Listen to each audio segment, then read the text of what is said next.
8 signs a man is just about to cheat on you. Now, if you're in a relationship, you're married, sometimes it's good to check out on these signs before it actually happens. And you can actually rectify and fix your relationship before it gets too bad. Now, here are 8 signs that he is just about to cheat on you. Number 1. He has a lot of free time away from his workplace. He has a lot of idle time. Now listen, idle moments are the ones that lead into sexual immorality, because they say an idle mind is the devil's workshop. Now look at what happened with King David. The Bible says that this guy was in his palace. All the other men had gone to fight. Then he saw a lady who was taking a shower, and he actually slept with her and cheated. Now, read the book of 2 Samuel 11 verse 1. The following spring, the time of year when kings go to war, David sent Joab and the Israelite army to destroy the Ammonites. In the process, they laid siege to the city of Rabbah. But David stayed behind in Jerusalem. All the other men are going, but he's behind. Verse 2, it says, late one afternoon, David got out of bed after taking a nap. See, he's sleeping during the day. After getting out of bed, taking a nap, and went for a stroll on the roof of the palace. And he looked out over the city, and he noticed a woman of unusual beauty taking a bath. And that is how David got himself into cheating. Number 2, he puts more attention on his outlook. You notice, you've been with this man for a very long time, but recently there's something that has changed. He's more keen on how he looks, on his grooming. He's more keen on his physique. He's even going to the gym.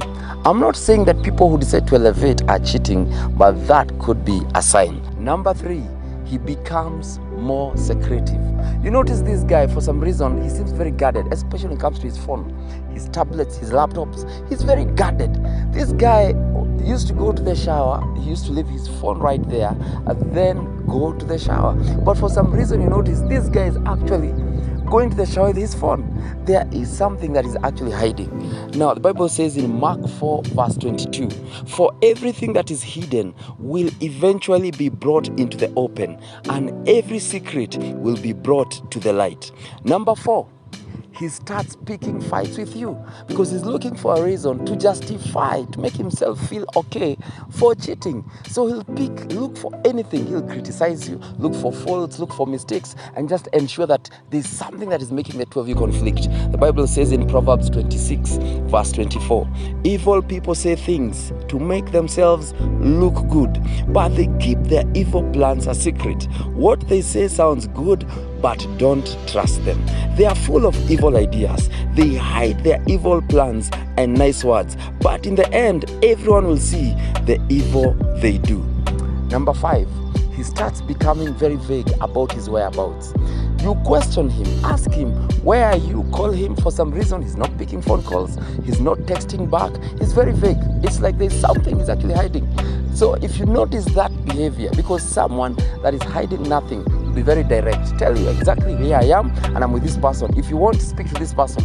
Number 6, for some reason there is no more intimacy in your relationship.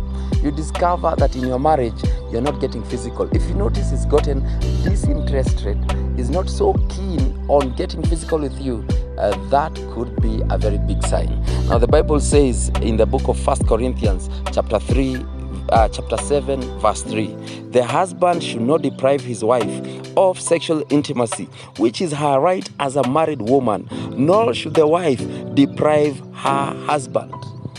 Number 7,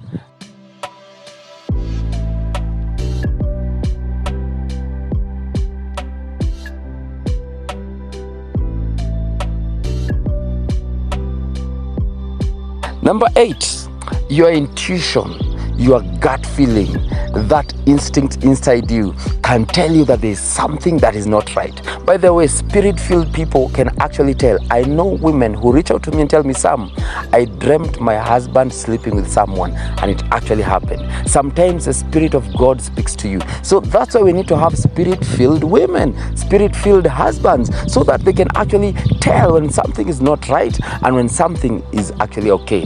Now listen, if you are having these things, you need to have conversations with your husband, because at the end of the day, what you're trying to avoid is getting into the situation. You need to avoid something before it actually becomes. So speak to your husband, have a solid conversation, and try and understand each other. Then pray for your relationship every day.